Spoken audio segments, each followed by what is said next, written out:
Hola, ¿cómo estás? Hola, muy bien, gracias. ¿Y usted? Muy bien, gracias. Yo hablo español poco, sí, pero ¿a qué tiempo empieza el tour? El de Tlaquepaque lo tenemos a las 11:30 A las 11:30. y el de Guadalajara a las 11. Okay, primero, segundo. Primero, Ujú. segundo, Tlaquepaque Se- y último, Guadalajara. Perfecto. En todo el autobús aquí, Sí. ¿sí? Ok. Perfecto. 11:40 Yamuna 11:40ಗೆ start ಆಗುತ್ತೆ.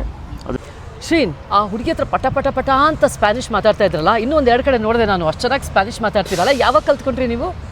ಅಯ್ಯೋ ಯಮುನಾ, ನನಗೆ ಗೊತ್ತಲ್ವಾ, ನನಗೆ south ಅಮೆರಿಕಾನಲ್ಲಿ travel ಮಾಡಬೇಕು ಅಂತ ತುಂಬ ಆಸೆ. ಅಲ್ಲಿ ನಾನು ಹೋಗೋ ಜಾಗ ಕೆಲವೆಲ್ಲ ರಿಮೋಟ್ ಏರಿಯಾಸ್ ಇರುತ್ತೆ, ಅಲ್ಲೆಲ್ಲ ಯಾರಿಗೂ ಇಂಗ್ಲೀಷ್ ಬರೋಲ್ಲ, ಬರೀ ಸ್ಪ್ಯಾನಿಷೇ ಬರುತ್ತೆ. ಸೊ ಅನಿವಾರ್ಯವಾಗಿ ಕಲಿಯಬೇಕಾಗಿತ್ತು. ಹಾಗಾದರೆ ನಮ್ಮಂಥವರು ಸ್ಪ್ಯಾನಿಷ್ ಬರ್ದೇ ಇರೋರು ಈ ಥರ ದೇಶಕ್ಕೆ ಬಂದರೆ ಇವಾಗ ಮುಖ ನೋಡ್ತಾ ನಿಂತಿದ್ನಲ್ಲ, ಆ ರೀತಿ ನೋಡ್ತಾ ನಿಂತ್ಕೋಬೇಕಾಗುತ್ತೆ. ಅದಕ್ಕೋಸ್ಕರ ನಂಗೆ ಒಂದೆರಡು ಬೇಸಿಕ್ಸ್ ಆದರೂ ಹೇಳ್ಕೊಡಿ, ಅನುಕೂಲ ಆಗುತ್ತೆ. ಬೇಸಿಕ್ಸ್ ಕಲಿಯೋದು ಯಾವಾಗಲೂ ಉತ್ತಮ. ಹಾಗಾದರೆ ಈಗ ಹಲೋ, ನಮಸ್ತೆ, ಹಾಯ್ ಅಂತೀವಲ್ಲ, ಅದಕ್ಕೆ ಈಗ ಹಲೋ, ಹೌ ಆರ್ ಯು ಅನ್ಬೇಕು ಅಂದರೆ ಓಲಾ ಕೋಮೋ ಎಸ್ಟಾಸ್ ಅಂತೀವಿ. ಓಲಾ ಕೋಮೋ ಎಸ್ಟಾಸ್. ಆಮೇಲೆ ಥ್ಯಾಂಕ್ ಯು, ಗ್ರಾಸಿಯಾಸ್ ಅಂತೀವಿ. ಇದಕ್ಕೆಷ್ಟು? ಈಗ ಕರೆನ್ಸಿ ಮೇಲೆ ಹೋಗುತ್ತೆ. ಈಗ ಇಲ್ಲಿ ಪೇಸೋಸ್ ಅಂತ ಕರೆನ್ಸಿ, ಕ್ವಾಂಟೋ ಪೇಸೋಸ್ ಅಂದರೆ ಎಷ್ಟು ಪೇಸೋಸ್ ಅಂತ ಲೆಕ್ಕ ಬರುತ್ತೆ. ಓಕೆ, ನೀವು ಎಲ್ಲಿಂದ ಬಂದಿದ್ದೀರಾ ಅಥವಾ ಎಲ್ಲಿಯವರು? ಎಲ್ಲಿಯವರು ಅಂದರೆ ದೇದೊಂದೆ ಎರೆಸ್ ಅಂದರೆ ಎಲ್ಲಿಂದ ನೀವು ಅಂತ. ದೇದೊಂದೆ ಎರೆಸ್. ನಾನು ಇಂಡಿಯಾಯಿಂದ ಸಾಯ್ ದೆಲ ಇಂಡಿಯಾ ಅಂತ ಅಂತೀವಿ. ಸಾಯ್ ದಲೈ ಇಂಡಿಯಾ. ಇಂಡಿಯಾಯಿಂದ ಅಂತ. ಇಂಡಿಯಾಯಿಂದ ಅಂತ. ಪರವಾಗಿಲ್ಲ, ಇನ್ನೂ ಸುಮಾರು ಕಲ್ತ್ಕೋತೀನಿ ಆಮೇಲಿಂದ ನಿಮ್ಮ ಹತ್ರ. ನಿಧಾನಕ್ಕೆ ಕಲಿಬೋದು ಬಿಡಿ. ಇಷ್ಟು ಬಂದರೆ ಸಾಕು ಆ್ಯಕ್ಚುಲಿ. Super, thank.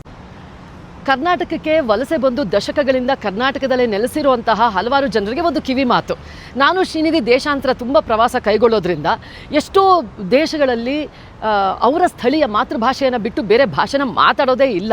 ಅಂಥ ಸಂದರ್ಭಕ್ಕೆ ಅನುಕೂಲವಾಗಲಿ ಅಂತ ಹೇಳಿ ನಾವು ಅಲ್ಲಿಯ ಸ್ಥಳೀಯ ಭಾಷೆಯನ್ನು ಕಲ್ತಿದ್ದೀವಿ. ಅದರ ಉದಾಹರಣೆನ ನೀವು ಈಗಲೇ ನೋಡಿದ್ರಿ. ಶ್ರೀನಿಧಿ ಅವರು ನನಗೆ ಸ್ಪ್ಯಾನಿಷ್ ಭಾಷೆಯನ್ನು ಸ್ವಲ್ಪ ಹೇಳ್ಕೊಡ್ತಾ ಇದ್ರು. ಎಷ್ಟೋ ದಶಕಗಳಿಂದ ಕರ್ನಾಟಕದಲ್ಲೇ ನೆಲೆಸಿರುವಂತಹ ಹಲವಾರು ಜನರು, ಅಲ್ಲಿ ನಿಮ್ಮ ವೃತ್ತಿ ಇದೆ, ನೀವು ದುಡಿತಾ ಇದ್ದೀರಾ, ನಮ್ಮ ಕನ್ನಡ ನಾಡಿನ ಅನ್ನ ನೀರನ್ನು ಸೇವಿಸ್ತಾ ಇದ್ದೀರಾ, ಆದರೂ ಸಹ ಕನ್ನಡ ಗೊತ್ತಿಲ್ಲ ಅಂತ ಬಹಳ ಸುಲಭವಾಗಿ ಹೇಳಿಬಿಡ್ತೀರಾ. ಆದರೆ ಕನ್ನಡ ಭಾಷೆಯನ್ನು ಕಲಿಯೋದು ಅಲ್ಲಿನ ಸ್ಥಳೀಯರ ಭಾವನೆಗಳಿಗೆ ಕೊಡುವಂತಹ ಒಂದು ಗೌರವ. ದಯವಿಟ್ಟು ಪ್ರಯತ್ನ ಪಡಿ, ಕಲಿಬೋದು. ನೋಡಿ, ಶ್ರೀನಿಧಿ ಅವರು ಎಷ್ಟು ಪಟ ಪಟ ಪಟ ಪಟ ಅಂತ ಸ್ಪ್ಯಾನಿಷ್ ಮಾತಾಡ್ತಾ ಇದ್ದಾರೆ. ನಾನು ಒಂದು ಚೂರುಪಾರು ಕಲ್ತಿದ್ದೀನಿ.